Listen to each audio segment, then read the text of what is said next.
Talk. Let's go.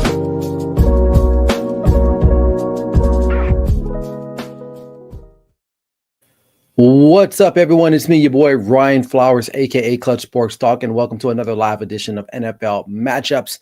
We got a great show in store for you guys this evening. If you guys are watching, we're going to talk about the Buffalo Bills and what we learned about that loss to the Rams in LA this past weekend. Also, I want to talk about the Chicago Bears and why they still suck. Even after letting go Matt Eberflus, that performance against the 49ers was atrocious. Also, Bryce Young, is he the guy moving forward for the Carolina Panthers? I will share my thoughts on that. Then I got my Real or Not segment followed by my previews and predictions of Week 15 in the NFL. And to wrap up the show, I got my fantasy impacts because it's playoff time. So we want to make sure we break that down for you guys here for fantasy football. See what's looking good in the waiver wire. So sit back, relax, and enjoy the show. This is NFL Matchups with me, Ryan Flowers. Let's go. We're going to be here all day, baby. I like this kind of party. I like this kind of party, baby.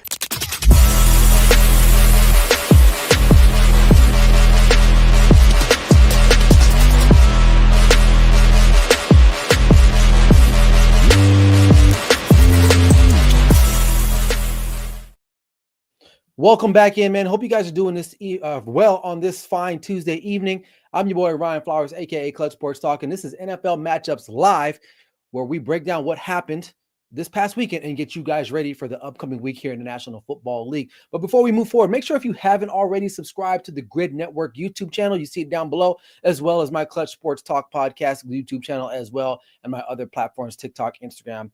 We are streaming live right now on Instagram, YouTube, Facebook, and let's just keep it going, man. We also got some comments. If you are here, let me know what's going on with you guys. We already got a comment here from my boy Patrick Bryan. Says, happy Tuesday. Hope all is well. News articles on the Grid webpage as well. Yes, also check out the Grid Network webpage as well. We got my boy Patrick Brown pumping out some really good content there as well. So shout out to him. Also, before I move forward, I would be remiss if I did not give a shout out to my boy Demler Zamora Jr. III. He is still undefeated, 15-0. He had a big match this weekend in Phoenix, Arizona. Got the win on Top Rank. So make sure you guys check him out on his social media there, DJJ3 Boxing, Demler Zamora Jr. He will be a future world champion. Mark my words today. He will be there. So make sure you guys check him out. So, all right. NFL matches, man. Let's talk about what we learned. I'm going to talk about a couple of things that I noticed and observed this past weekend. And I'm going to start with the Buffalo Bills and that loss to the Rams. So one thing that really stuck out to me was the vulnerability of their defense. They could not stop the run to save their life. They give up 94 yards on the ground in the first half to the LA Rams, which that's going to be a problem. And also another thing that was very potent or blatant, I would say, is their inability to rush the quarterback. Now, they did get back there. They did pressure Matthew Stafford about 30% of the time, but it just wasn't enough. And Matthew Stafford still had time to connect with guys like Puka Nacua, Cooper Kupp, Tutu Atwell. The story goes on and on and on. Another key stat that did stand out to me was the fact that they did not generate any turnovers, which ends their streak at 14 consecutive games of having some type of takeaway in the football game. They did not do that. Therefore, that helped contribute to the loss. Now, there is some urgency, I would say, because you have a big matchup this weekend against the Detroit Lions, and we know the Lions can move that football up and down on you just like no one else in the league right now. So, is it a cause for concern? Yeah, it is, right? Because, I know they beat the Chiefs, but granted, they beat them at home. It wasn't the playoffs, and this is part of the reason why sometimes you can't count out the Chiefs, because one thing the Chiefs can do is pull out close games, but they can rush the quarterback with guys like Chris Jones there. Is it a big concern? It depends. It depends on who you talk to, right? But it's definitely something worth watching. The Buffalo Bills are going to have to find out a way how to generate a pass rush, but also really stopping the run. If you can't stop the run on most NFL teams, it's a systemic problem. It leads to other things. Meaning play action isn't playing out. They can sit back there and fake handoff and get your guys open, right? So, they're going to have to figure that out. I'm pretty sure Sean McDermott's going to figure out a way to slow down the bleeding, but it's not a very opportunistic time with their game against the Detroit Lions. So, we'll have to wait and see what happens to them, but it's definitely going to see this may impact their seeding, right? They're still chasing the Kansas City Chiefs. They're still chasing them, even though they do have the head-to-head matchup, but any more losses from them, it could be pretty damning to them, and it'll give the Kansas City Chiefs the number one seed in the AFC. But we'll have to wait and see because the Chiefs just continue to pull out games. That's just what they do. Patrick Brown's got the comment. He says, Lions versus Bills is going to be epic. Two potent offense and defense that are bend but don't break. Dan Campbell will go for it regardless. Yeah, so big matchup for the Buffalo Bills. Maybe an oversight.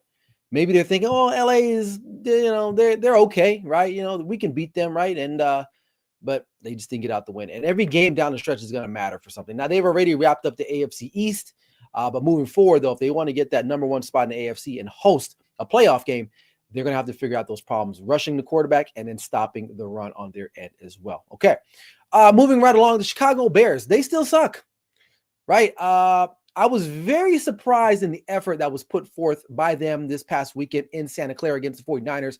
Typically, when a team fires the coach, we've seen it already this year with New Orleans Saints, but typically when a team fires the head coach, that team has some type of spark, and they go out and get the win for their new coach. Well, that wasn't the case. Thomas Brown's debut as the head coach or interim head coach for the Chicago Bears was disastrous. The firing of Matt Eberflus did not give them any type of bump, adrenaline kick, anything.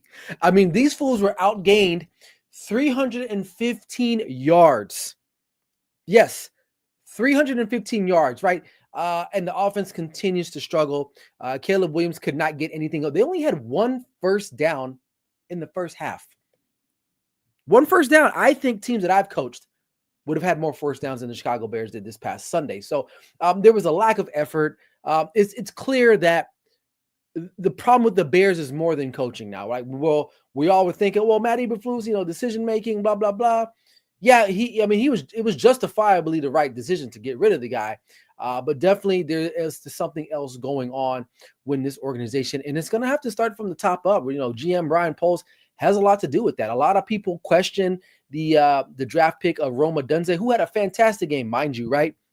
He was the only bright spot for them this past weekend, but they took a wide receiver when they already had wide receivers, when they probably should have addressed some of their other needs like offensive line, things of that nature, right? So, I get it where they're coming from. They were trying to give Caleb Williams numerous weapons on the offensive side of things. And then you look at on paper, yeah, you got that, right? But there's something missing. Like there's no continuity. Sometimes DJ Moore seems disconnected. He looks a little bit frustrated, and he's there now because they paid him. They're going to make him a lifelong Bear now at this point. So I don't know what needs to happen with them in the offseason. Can Caleb Williams play? Yeah, we've seen some spurts of it, but it's going to start with who they hire as head coach. I mean, that's where it's going to start. That's where it's going to boil down to. So, but very lackluster performance. I believe, is their seventh straight loss. Like that's crazy, man. After they were 4-2, they haven't won a game since they were 4-2. So, is it going to be a quick fix in Chicago? I don't think so. I still think that there's a long road ahead for them, and it's not going to get any easier. But you would have just thought that they would have had a little bit more juice when they were playing this game after firing their head coach. So, Patrick says, Chicago having 4 total yards in the first half. From a coach optics, can we all say this is the same issues regards to the quarterback? Yeah, I think so. He also follows up and says his offensive line is ass. Let's face it, it's the scheme. The scheme is horrible and can't be fixed, right? So Thomas Brown, obviously he's been put in a tough situation.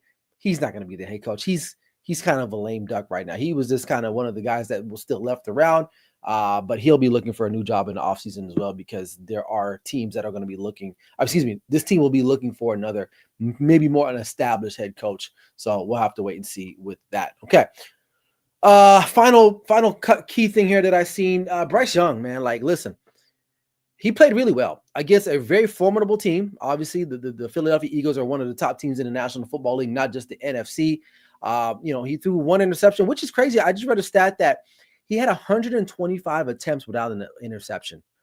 That's pretty good for a rookie quarterback. You know what? And I know his play has not resulted in a lot of wins this year so far. But he stood toe-to-toe with a lot of really good defenses against the Chiefs, against the Eagles Sunday, and a lot of close losses, right? This game, they're one Xavier Legette catch away from winning this game, pulling off the upset. Now, they didn't get it done, but there is signs of life for his career. And I think he's getting more comfortable in the NFL. If they can just figure out a way to win these close games, and that's the problem with a lot of young teams, they just don't know how to win close games yet. Is he the guy there? I think so. I think with this, should they draft another quarterback? They could, maybe, right? I don't know, unless you're getting, Shador or Cam Ward. Maybe not so. Maybe go get him like another wide receiver threat, somebody else, others, and Adam Thielen or Xavier Legette. Obviously, I think they got a good running back in Chuba Hubbard. So, there are some bright spots for this organization. I think Dave Canales' expertise in quarterback whispering is starting to take an effect on Bryce Young because he's playing a lot better. You saw what he had to do this past weekend, navigating come from behind win, although they felt short. But he really showed something with this club, and I think there's a chance that that his confidence is growing. I think the confidence in the locker room is growing, and I think moving forward, he should probably be their guy, at least for the next season or two, right? We'll see what happens after next year if they decide not to go with the quarterback, depending on how they finish the rest of the year. But they don't need a quarterback right now because I think they have their guy. Maybe they always knew they had their guy. They just needed to see some more out of him, and for sure. And I'll be the first to admit, like, I thought he was cooked. I thought he was done, but we'll see in the long run how things will shake out for Bryce Young for the Carolina Panthers. Okay. All right. My real or nah, man. I love this section of the show. Basically, I'm going to throw out some topics here. I'm going to let you know if it's real or it's not. So first topic, real or not, Jalen Hurts is going to cost the Philadelphia Eagles a Super Bowl. Real or nah? Listen, I'll say this. Jalen Hurts has been playing really good football. He hasn't been turning the ball over, which he's been known to do in the last season or so, right? Just looking at some stats here, he's got 23 touchdowns and a total of two giveaways in the last 9 games. That's really good. That's really good. I know there was a little spat between him and AJ Brown right now, but that's on another topic there. But he's helped contributed to this 9-game winning streak, right? There was a moment in time in this season where the Eagles were floundering, right? We were talking about Nick Sirianni on the hot seat, but because Jalen Hurts has been playing really well, and not to take anything away from Saquon Barkley, because Saquon Barkley is definitely probably the key contributor to their 9-game winning streak. But Jalen Hurts I don't think is going to hurt them. I think if anything, if he continues to play consistently and not turn the ball over, that is the key, not turn the ball over, then he does not hurt their chances. So Jalen Hurts is going to cost the Eagles a Super Bowl, real or not? I'm going to say nah, because again, I think he's playing really well. Maybe not in MVP talks anymore, but he's doing what he needs to do to get these wins. And that's it. And so I'm going to say nah for that one. Okay, moving right along, real or nah, Sam Darnold is a top 10 quarterback in the NFL this year. Let's take a look at some of his stats right now. Well, let's start with Sunday. 347 yards, 5 touchdowns. Passer rating of 157.9. That's pretty good. That's damn good. And I will say this. He's been really consistent, not turning the ball over as well, kind of like with Jalen Hurts, right? One thing with your quarterback, look, they can be inaccurate. They can miss the side of a house. But if they're turning the ball over too, that's a problem. And Sam Darnold has not done that, and you can see their offense starting to get stronger and stronger. I mean, between Justin Jefferson, Jordan Addison, man, that is a double-headed monster that you don't want to see, right? And the Falcons got front row seats to see that. So as long as he can stay consistent, when you look at where he ranks amongst other quarterbacks now, look at my stats here. He's 4th in passing yards, 3rd in passing attempts or per passing yards attempts at 8.5. And then touchdowns, he's 3rd in touchdowns and 3rd in passer rating at 108. So he's top 5 in a lot of major categories. So to say, is Sam Darnold a top 10 NFL quarterback this year, real or not? That is real. That is real. And it gets interesting for the Vikings, because what do you do with this guy next year? I don't know what his contract deal is. Let me know in the chat if you guys know what it is all about. But if he continues to play well and gets them to a Super Bowl or a deep run into the playoffs, do you really want to go to JJ McCarthy? Like, how could you? Sam Darnold is showing us what he should have looked like when he was drafted by the Jets. The talent has always been there, and I've always said this. So, on top of that, he's 11-2. He's 11-2 right now as a starting quarterback in the National Football League. So, yeah, he is a top 10 quarterback in the National Football League. And that's not just hearsay. That's just facts. I mean, I just read you the facts. He's, like I said, 4th in passing yards. He's third in passing yard attempts, and then he's third in the passer rating. Like you can't tell me he's not. So is he a guy? And now he's not an MVP candidate, or maybe he should be considered. I don't know, right? But he's definitely part of the reason why the Vikings are doing their thing this year. I still have my reservations about the Vikings, which segues me into my next topic here. And it includes the Minnesota Vikings as well as the Lions and the Eagles. So real or not, the Minnesota Vikings pose a bigger threat to the Detroit Lions for the number 1 seed than the Philadelphia Eagles. Real or not. So we got to look at this holistically. And that's a big word, holistically, right? So we got to look at it as a whole. It's going to be tough for the Vikings, right? So they're still trailing the Detroit Lions, right, in their own division, not just the conference, but their own division, and they still have to play them again.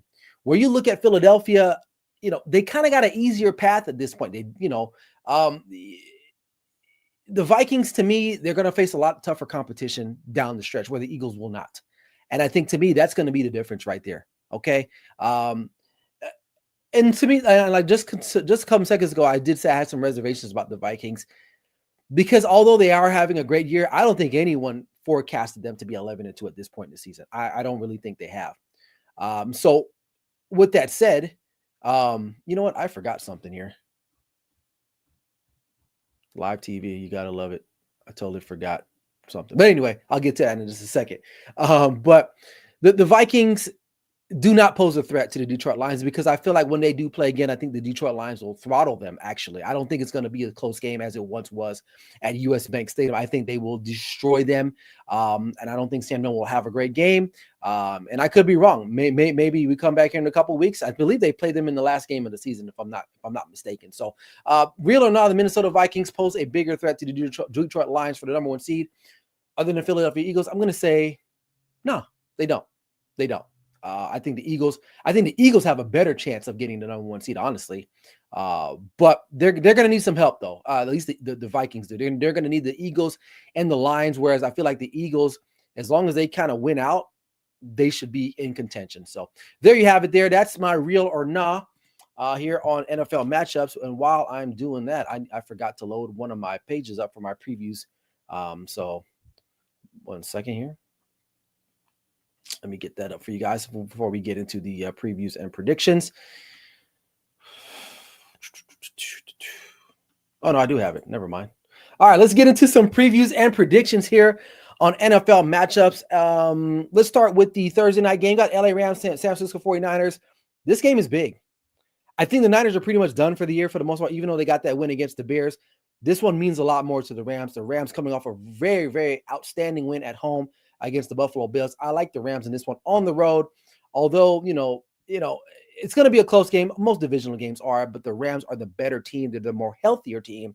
And I just don't like Deebo Samuel's attire. I think that's the reason why I'm picking him. I really do not care for his fashionista skills. I know that's stupid, but it irks me when I see this man dress. I'm like, bro, like, I get it. It's America. Like, I get it. But like the purse, the blouse, the crop tops, what are you saying? And trust me, I mean, I love everybody. I am a son of the Lord, and I don't try to judge, but I got to judge that man. So, but real talk, though, I do like the Rams, though. They're just playing better.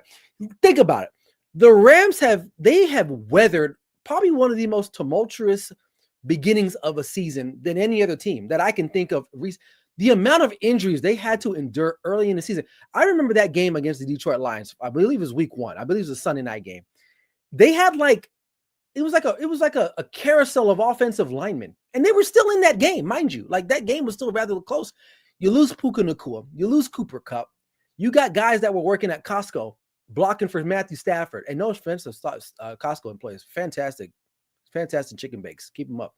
But listen, so. And now they're clicking on all cylinders. Now, they're in a dogfight for the NFC West, and they need to win it if they're going to make the playoffs. But I believe the Seahawks have a 2-game win streak, or 2 games ahead of them right now, or even more. I forgot off the top of my head. But, they got some work to do. But I like the Rams in this one. All right, we got Dallas Cowboys taking on the Carolina Panthers. Wow, Monday night for the Cowboys was rough, man. Like, if you're a Cowboys fan, you waking up this morning, you're like, damn, we suck. Well, I could have told you that in September that they were going to suck. But tough way to lose. I get what that young man was trying to do. He was trying to make a play. There was a block punt. trying to make a play. Didn't go his way. It helped the Cincinnati Bengals retain the ball. They get the win. Cowboys did show some life. I will give them credit. They did show some fight against a good. Listen, I know the Bengals record does not reflect how good this team is, but that is a potent offense, man. And to only limit them to 27 points, honestly, that's kind of a win, in my opinion, because Jamar Chase, I mean, I'll say this about Jamar Chase or the Bengals. They messed up. You should have signed that man in the beginning of the year, because guess what?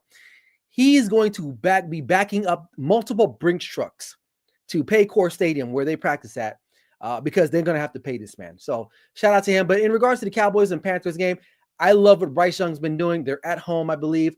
I'm going to go with Carolina to win this game over the Cowboys, because I think the Cowboys, they just can't get out of the way of themselves. And they just, I don't know, man. They just not a very good season for them in recent memory. So I'm going to go with the Panthers. All right, Chiefs and Browns. This is an interesting game. Although the Browns on paper, you know, you look at them, you're like, well, their record is not great. Jameis Winston is a soundbite away from being on World Star. It seems like every week. You know, the Chiefs just keep finding ways to win. Now, some people may say, oh, well, they're lucky. Their luck will run out. It may. I get it. You know, and time and time, even this past weekend, the bounce off that field goal post, man, like who does that happen to? Like, it seems like it only happens for the Chiefs. So, but with that said, you know, the Browns coming off of a tough divisional loss on the against the Steelers. Mind you, you know, if you haven't checked out the Hard Knocks, this is a plug for the Hard Knocks in season. Wonderful. AFC North, man. I kind of wanted to go into the garage, look for my pads and helmet. I wanted to go out there and hit somebody. That's how good that HBO Hard Knocks has been. But nonetheless, I like the Chiefs to get by in a squeaker. I like the Chiefs there. Miami taking on the Houston Texans. Texans, man, we haven't seen them in a while. I mean, they had a bye week last week. CJ Stroud's struggling. The sophomore slump is definitely an effect for him. I'm very curious to see what they come out and do. I feel like they need to go through Joe Mixon a little bit more. I think he is the guy that's going to help CJ Watson kind of get over what they need to get over. I had high hope for the Texans this year, but the way they've been playing, I think they'll make the playoffs because they'll win the division, I think. But overall, I just lost a lot of luster for them. You got Miami on the other end. Nice come from behind win against the Jets, but interesting matchup for this one. So I even to this moment, I'm deliberating because I've been looking at my notes and I've just been kind of going back and forth. However, I'm going to go with the Houston Texans in a close one. I think it's going to be by a field goal. So I'm going to go with the Texans in that matchup. We got Jets and Jaguars, Mac Jones versus Aaron Rodgers. The Jets, I don't know what to say about them, man. Like, they got talent. Like, that's the crazy thing about it. They got talent. You thought firing their head coach would have done something. It really hasn't. The defense has gotten worse. Aaron Rodgers, pretty solid game this past weekend. I believe he threw for over 300 yards. But Jacksonville, I always say this about Jacksonville every week. It's weird when you play there. I don't know if it's because, I don't know. I don't think they're even close to the Bermuda Triangle, but it's something about playing down here in Jacksonville. They're a formidable team down there. They are formidable. I'm going to go with the Jacksonville Jaguars to win this game only because they're home. If this game was played in Miami, I'd be more inclined to go. Excuse me, not Miami. In New York, I'd probably be more inclined to get the Jets, but I'm going with Jacksonville. All right, Washington Commanders taking on the New Orleans Saints. Jaden Daniels looking to get right back on track. Saints coming off of a close, narrow win against the Giants. They needed some help there. This one's a no-brainer for me. The Saints are not really a great football team. I like the Commanders. If they want to keep everyone like heads perked up, like, okay, what's going on with the Commanders? They got to win this game. So I like the Commanders on the road. All right, Baltimore Ravens taking on the Giants. I don't know who's starting the quarterback for Giants. Is it Drew Lock still? Who cares? I like the Ravens in this one. This is probably one of the easiest games to break down. Honestly, it's nothing to break down. It's the Ravens. The Ravens are a better team, period. And that's it. I'll leave it at that. So I like the Ravens with that one. Bengals at the Tennessee Titans. Bengals coming off a really bizarre win this Monday night. Short week for them. But they got to go back on the road in Tennessee, where they're like Jacksonville, a weird place to play to in Nashville. But I like the Bengals. I don't think the Titans can keep up offensively with the Bengals, so I like them as well in that matchup. All right, Arizona Cardinals at home taking on Drake May and the New England Patriots. Cardinals dropped their last 3 in a row. I think they're mad. These are angry birds. and they're ready to get back in the winning column. So I'm going to go with the Cardinals there. We got the Indianapolis Colts taking on the Denver Broncos. Broncos coming off a bye week. The Colts coming in with Anthony Richardson, also I believe off a bye week as well. I think the Denver Broncos. Well, no, it wasn't a bye week. They played on. When did they play? Maybe it was a bye week. I forgot. But I know they beat the Browns. I forgot it was Monday or Thursday. My days are getting mixed up here. But I'm going to go with the Broncos to win this one. Their defense at home, it's good.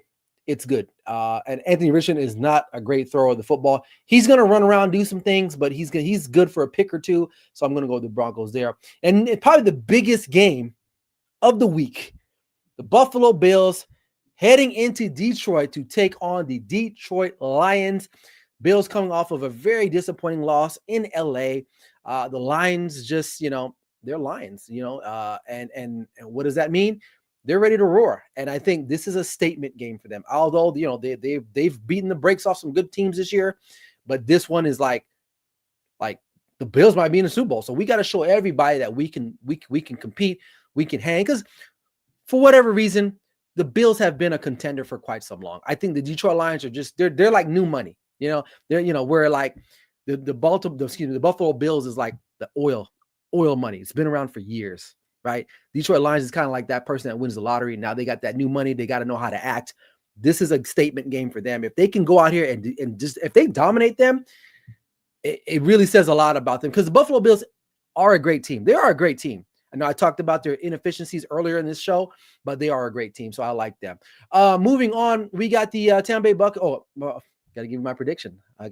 Sorry about that.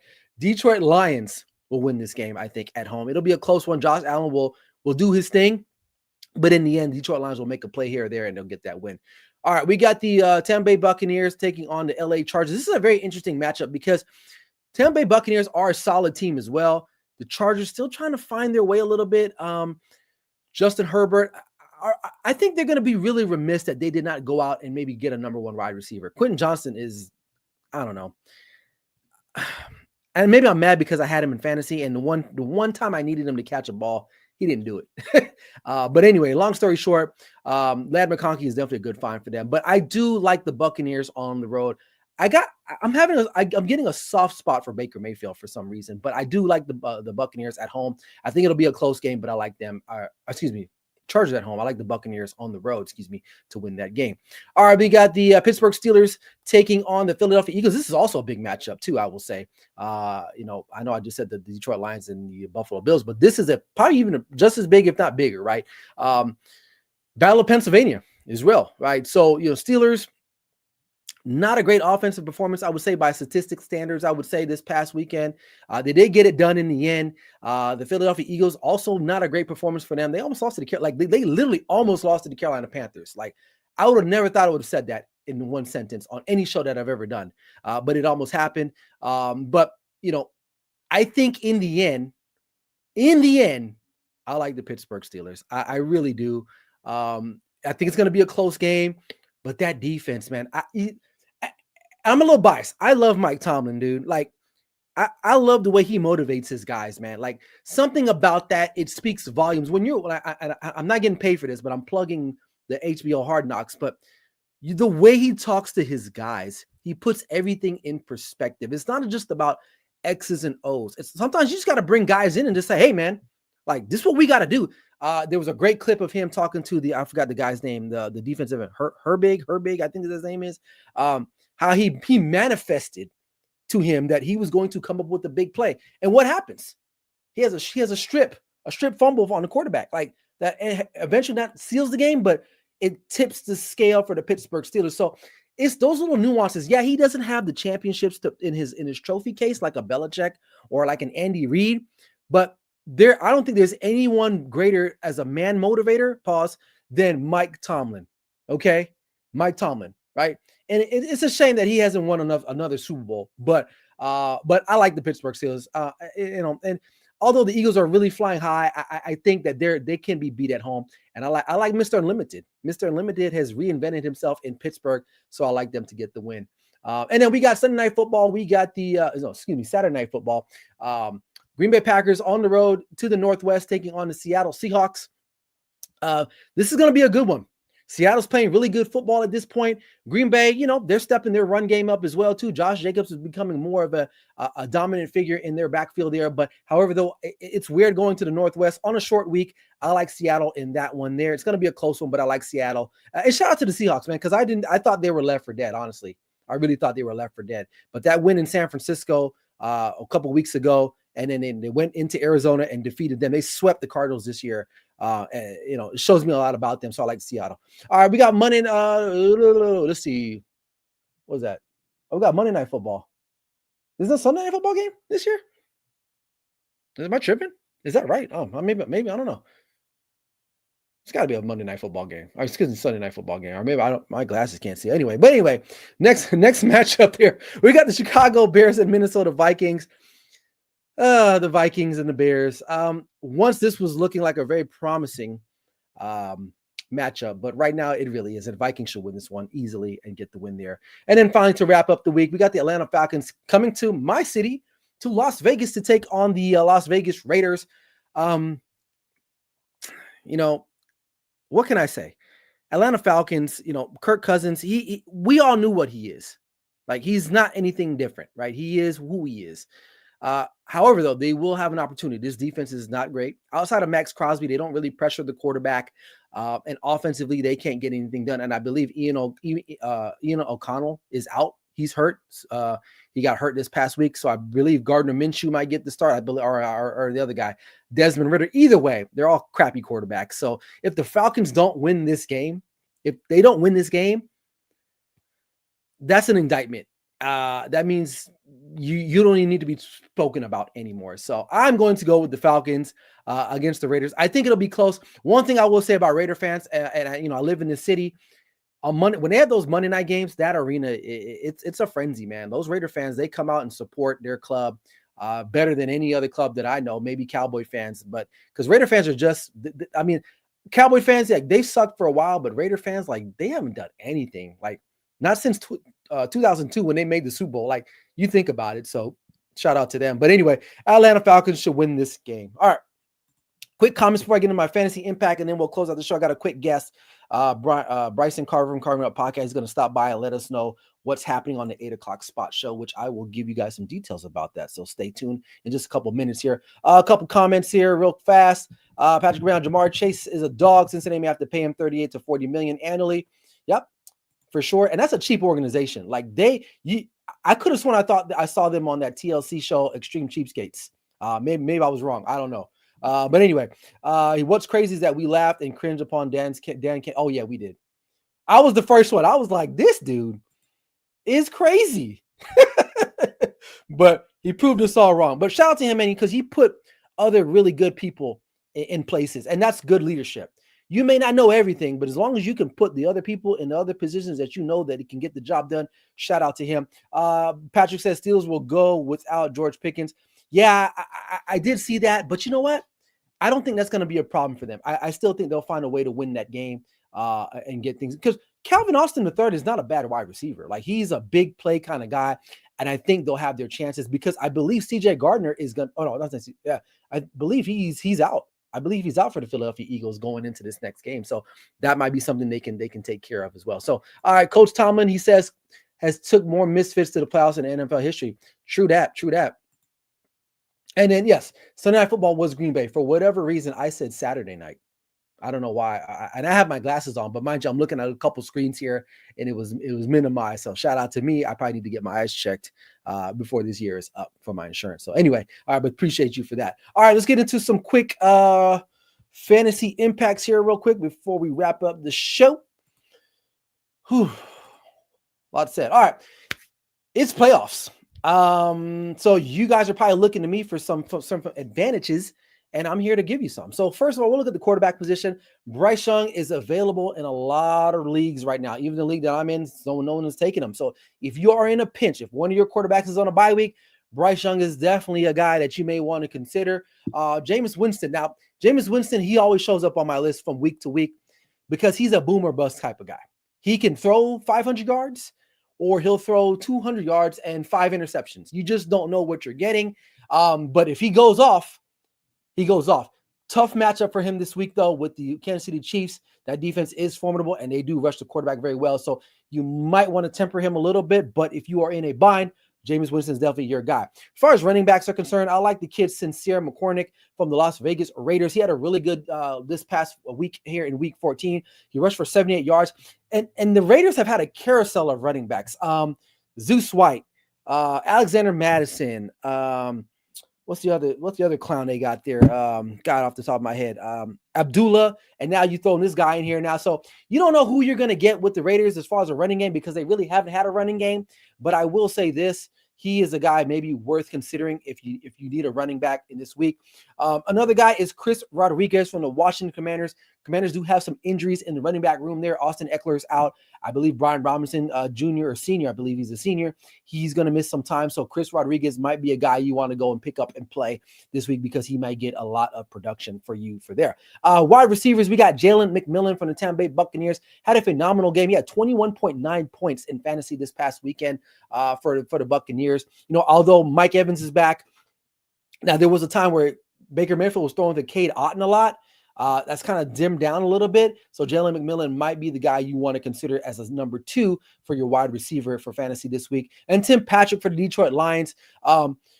He's a number 3 for them, right? Between Amon-Ra and Williams. Is it Williams or Williamson? I forgot the kid's last name. But he has stepped up and has scored twice recently. So he's a guy you may want to consider, again, if you're in a tight jam. Tight ends concerned, Juwan Johnson from the New Orleans Saints. Taysom Hill out. Guess what? Juwan Johnson steps right in. The Saints don't really have a lot of offensive weaponry that are afraid of. So maybe you might want to consider him at the tight end spot. I like him there. Another guy that no one's talking about because Dallas Goedert, I believe, is on the IR for the Philadelphia Eagles. Grant Calcaterra. He might be a guy that Jalen Hurts may rely on here this upcoming week against the Pittsburgh Steelers. So there you have it. And then finally wrapping up, we got the defenses here. Atlanta Falcons, great matchup against the Las Vegas Raiders. I do like that matchup there. And then the Washington Commanders, they take on the Saints. And no Derek Carr. Derek Carr is out a couple weeks. So those are some teams for defenses that you might want to consider. So there you have it. Go and try to win your first round of the playoffs. And let me know if I helped you out, because I do a lot of research on this stuff. So I want to make sure I get you guys right. So as far as I'm doing okay in one of my leagues. I'm in the finals. So not in the finals, but I am in the winner's bracket. So I'm trying my best. So, all right. Before I get out of here, I want to bring to the show my boy. Let's see if he's on here. Can I get him in there? There he is. Bryson Carver from the Carving Up podcast. He is the host and moderator for the 8 o'clock spot.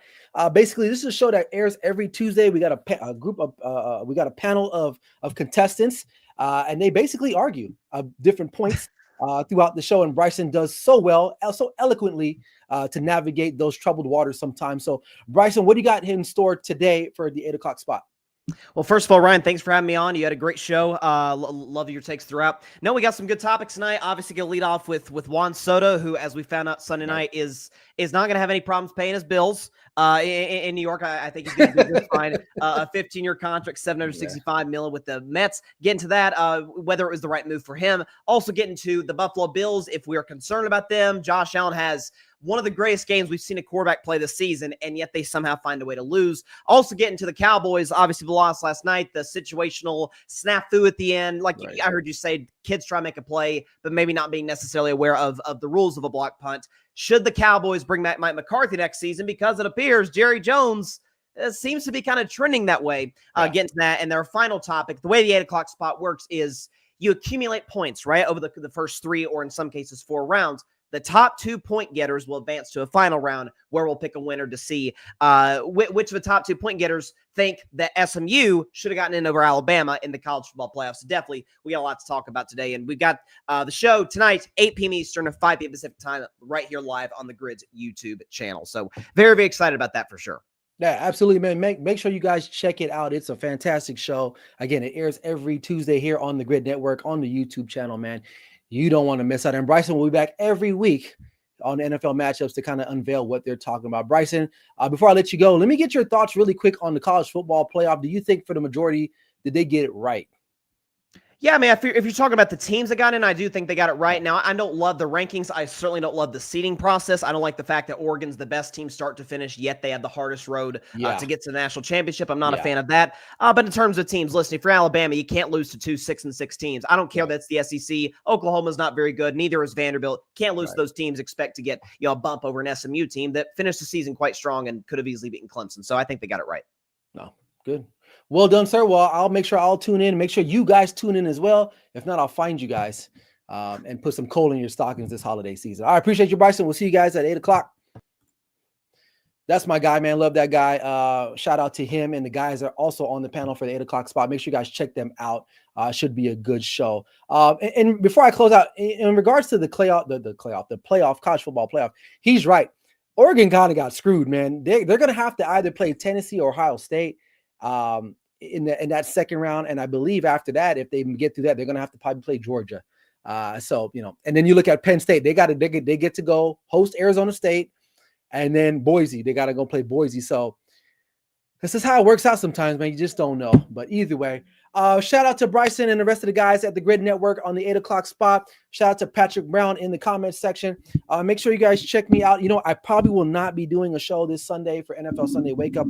I will be traveling on the road, so I will probably not be in the position to have a show. But check me out again for sure next week, Tuesday, here on NFL Matchups, where we will break down and recap what happened in Week 15 and get you guys ready for Week 16 in National Football League. I can't believe it's almost coming to an end, but it is.